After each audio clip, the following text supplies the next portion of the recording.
But let me give you a tiny tidbit of bits and pieces that come from the Old Voice Network. There is an organization called the National Reconnaissance Office. You've probably heard of it. Absolutely. A very super secret group, and a super secret group among super secret groups. In the National Reconnaissance Office, about, I guess, 4 or 5 years now, they had for a number of years a series of satellites called the Keyhole system. You've heard of it?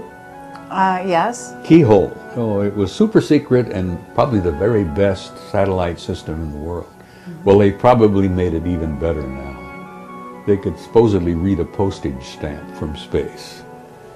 Well, there were some intriguing questions being raised by a number of people about what was known as the Ararat anomaly. Are you familiar with the Ararat anomaly? Mount Ararat, Noah's Ark. Okay. And so the guys in the NRO took their keyhole system and focused on the Ararat anomaly, which is, you know, a puzzle. Well, when the word got out, when the pictures finally were downloaded, and they computerized and enhanced them and cleaned them up, and they pushed them on the wall, or they broadcast them on the wall there at NRO. The remarks went something like this, and these are actual quotes.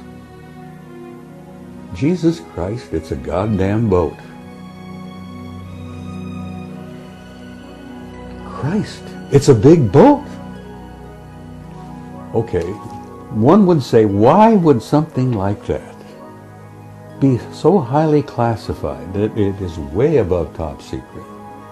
Why would the discovery of a boat on Mount Ararat be classified so high, far above, you know, anything?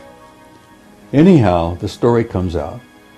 The reason they classified it is because after they discovered that it was a goddamn boat, a big goddamn boat, they inserted a team of SEALs on the site. Yeah, that's a term that the military uses to put a bunch of guys on a scene. Right. Apparently they dropped them by aircraft, they parachuted down, a dozen of them or so. They inserted them onto the scene, and these guys spent several days in this goddamn boat. And then they extracted them by helicopters. And when they extracted them, the guys brought with them some anomalous artifacts, which have never been described or named. But those anomalous artifacts is what led to this whole thing being classified not only top secret, but way the hell above. And that's a little bit of information that's come out via the network of the Old Voice. So are you saying this is Noah's Ark? No one knows what it is. It was originally the Ararat anomaly. But then they discovered that it was a gigantic boat, apparently. But a boat built by humans. Well, it appears to be. Mm-hmm. It's essentially, from what they gathered, wood. Mm-hmm. But it's a work of genius, apparently. It was intricately put together. And it's really... And it survived all these years. Well, apparently. The question, how many years, you know? When was the flood? The last rumor I had was 12,000 years ago. 10,500 BC. When are they saying? I mean, I'm sure you have a theory. Well, the religious implications of it, you see. You know, every ancient culture on the planet has a similar tradition about a flood. Right. You know, they have classified Lake Vostok. They took it away from JPL, who was monitoring it, and, you know, with satellites and all. You're familiar with Lake Vostok in Antarctica? No. Oh, no. Oh, God, that's a sensitive story in itself. Under the ice in Antarctica, there is a freshwater lake deep, deep down under the ice that's 100 miles long, about 50 miles wide. Fresh water, The temperature in the damn lake is about 65 degrees, which is pleasant swimming, you might say. But at the end of Lake Vostok is what's known as a gigantic mass con, a mass concentration of metal, very similar to the mass cons they discovered on the moon. Gigantic circular-shaped metallic objects deep under the ice at the end of Lake Vostok. Highly classified. JPL had it. National Security Agency took it away from JPL. It's one of the most sensitive things in the world now as to what is the anomaly at the end of the lake, the mass concentration that is so easily picked up by satellites.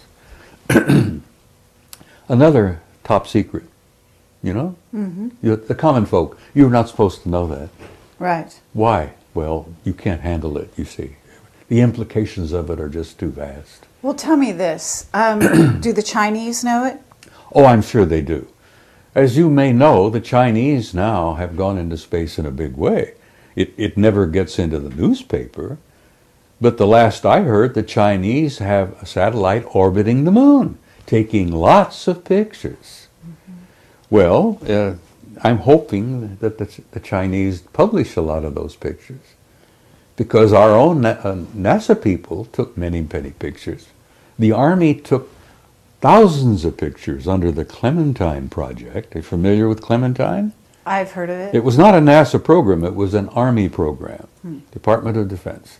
They took thousands of pictures. They've only released a dozen or so. They took pictures all around the moon, backside, bottom, top, everywhere.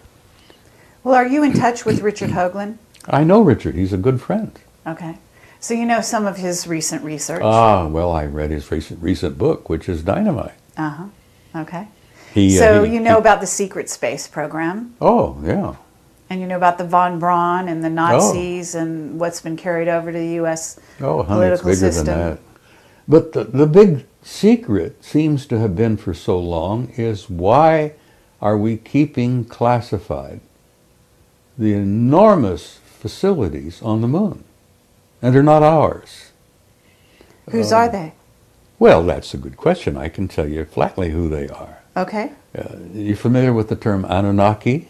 Absolutely. All right. Well, you really have to understand Zecharia Sitchin's work to really grasp where we stand today in relationship with this group of intelligences, and I'm not speaking of one, there are several. The last I heard, there were 4 different groups we were relating with.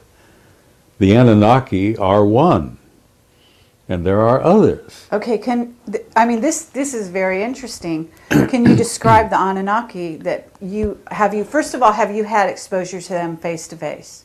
Me? Yeah. Yes, I've met some face to face. Okay. Now, whether they were the Anunnaki, I don't know. Okay, well... The ones I've run face to face were typically human. Typically human. I mean, they could put on a suit, tie, a dress, blue jeans, T-shirt. Okay. Walk in our midst and you would never know. And they weren't 9 feet tall or higher? No. The ones I've met and the ones I've seen aboard the ships are not that big at all. They're just like us. Uh-huh. So we're dealing with 4 different groups that I've concluded, my own personal view. Okay. Yeah, you might talk to Jim Sparks and he might tell you there are 8 or 10 or a dozen more. You know, I don't know. I can only tell you what little bit I've learned over the years. There are 4 different groups that I've encountered, and they're all humanoid. One group is completely human.